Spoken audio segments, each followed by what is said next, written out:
C'est Séténé Joseph, je suis de la Côte d'Ivoire. Je suis là depuis 2014 et maintenant par rapport à ça, j'ai des fonctions dans Emmaüs France. Je suis au comité des sages d'Emmaüs France, on est 9. Ici, je suis administrateur à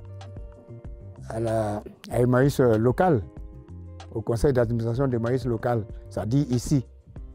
Et donc j'occupe ici la fonction de référent au livre.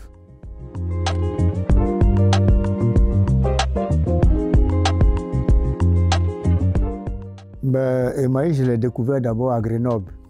Après une crise qui a duré pratiquement 2 ans, 2 ou 3 ans en Côte d'Ivoire, en 2012, j'ai ma fille qui est à Grenoble, qui est mariée à un Français à Grenoble, qui m'a dit « Papa, il faut remonter parce que la crise là perdure et donc c'est pas facile. Si tu restes là-bas, on risque de ne plus te voir. » Et donc je suis remonté à Grenoble le 29 septembre 2012. Et puis en cherchant, j'ai trouvé Laval. Puis j'ai appelé, puis on m'a dit, bon, viens. Donc je suis venu à Laval.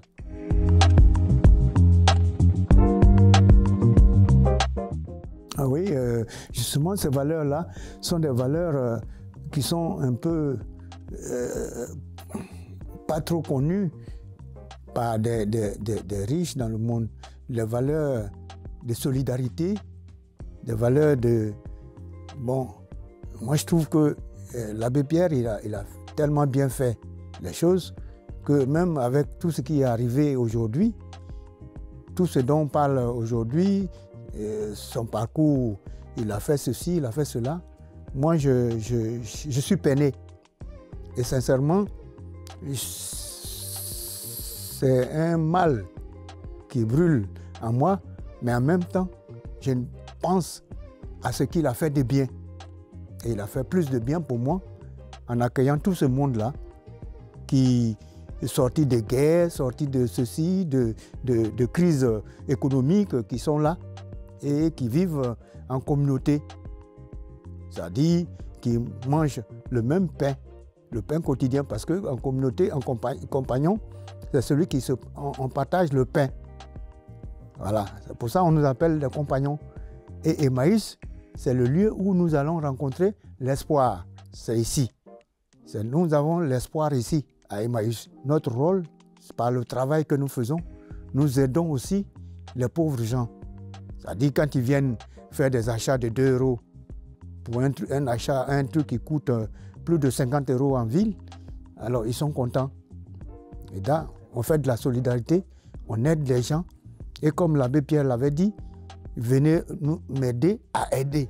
Donc aujourd'hui, on aide les gens.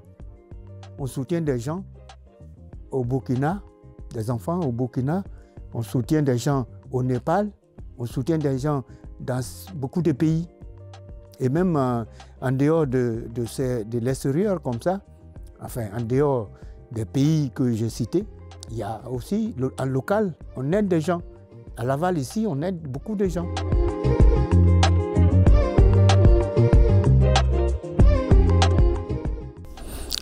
Justement, au Népal, c'est un coin très loin.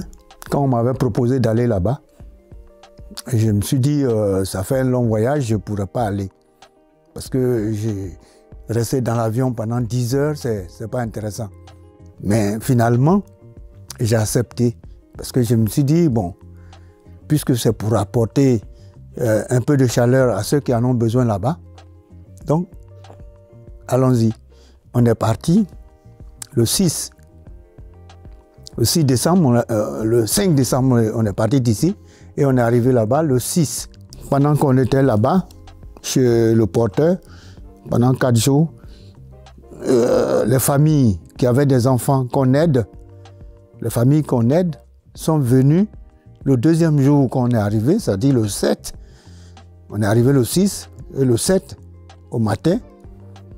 la maison était remplie. Elle était remplie de ces pauvres gens qui sont venus nous dire bonjour, nous saluer. Et leur façon de saluer là-bas, ils nous ont apporté beaucoup de fleurs au cou. On était remplis. C'était de l'émotion ce jour-là. Ce jour-là, on a apporté tout ce que nous avions déjà à ces familles-là. Le jour-là même, on a élevé une cotisation rapide pour au moins soulager ces familles-là rapidement. Mais ce qu'on apporte chaque fois, parce que la communauté apporte chaque fois des dons à notre représentant là-bas pour s'occuper des gens. Et donc, ça, c'est déjà un plus. Et quand nous sommes allés, qu'ils nous ont vus, ils étaient heureux. Et il y a ça. Et puis le lendemain, on est allé dans les écoles. On est allé dans les écoles où ils nous ont reçus aussi en grande pompe, je dirais, avec des fleurs au cou, partout. Et donc, là, on a distribué des cahiers dans les classes. Et les jeunes gens qui sont allés avec nous, les étudiants de l'ESIA, ils ont distribué, ils ont donné des ordinateurs portables à des écoles. Et on a fait ça le 8 ou le 10. Et puis, le lendemain, encore 10, 11, on a aussi distribué des cahiers et des ordinateurs dans d'autres écoles. On a parcouru deux écoles comme ça. On a distribué des cahiers, on a distribué des ordinateurs. On a mangé avec ces enfants-là, avec les directeurs qui nous ont expliqué comment ces enfants-là sont là. Il y a une école où c'était la fondatrice, c'était une dame. Elle dit qu'elle a créé cette école et elle a recueilli des enfants qui ont les parents qui n'ont pas les moyens.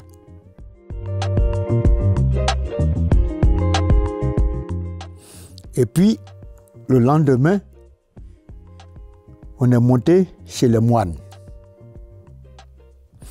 On a passé un temps chez les moines, je dirais à 1500 mètres ou 2000 mètres d'altitude. Mais on est allé, notre car nous a laissé quelque part et on a marché pour aller jusqu'à cette hauteur-là. C'était marquant. Et parce que, oui, on a beaucoup marché. Ces jours-là, on a beaucoup marché et on est arrivé là-bas à midi. On est parti le matin, on est arrivé à midi. Midi, pratiquement midi, 13h, 14h. Les moines nous ont logés et puis on a dormi là-bas chez les moines. On a mangé le soir avec eux. Mais là-bas aussi, même avec les moines qu'on a vus, il y avait des petits enfants comme ça, de moines, des tout petits moines. Le soir, quand on est parti au repas, je n'ai pas supporté. Ils nous ont servi à manger. Et bon, le repas, c'est leur repas. Mais moi, je n'ai pas beaucoup apprécié. Et puis, je n'ai pas supporté le fait que ces enfants-là, on les sert comme ça. Et puis, qu'ils lapent la soupe, je dirais, la soupe, c'est pratiquement de l'eau qu'on a servi. Ça vous a marqué? Ça m'a marqué. Je n'ai pas supporté, je n'ai pas mangé mon plat que le jeune moine m'a servi. Je leur ai dit que je ne peux pas manger.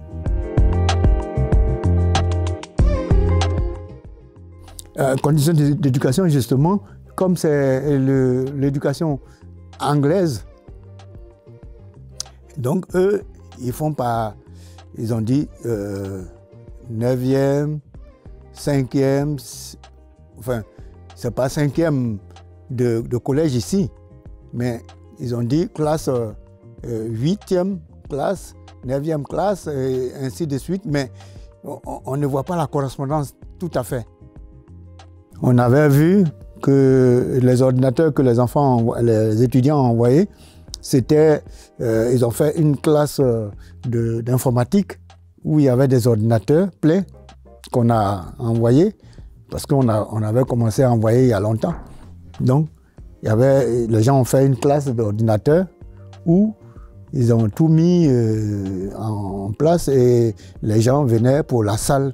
Ceux qui ont cours d'informatique venaient là pour faire l'informatique. C'était bien organisé. Ils nous ont demandé de leur envoyer plutôt des ordinateurs portables. Parce que là, ils avaient des ordinateurs de bureau, là. Ouais. Des tours. Bon, ils disent que c'est bien, mais c'est des portables qu'ils préfèrent. Bon, nous, ce qu'on a commencé à envoyer, on a envoyé au moment de notre voyage, c'était des ordinateurs portables.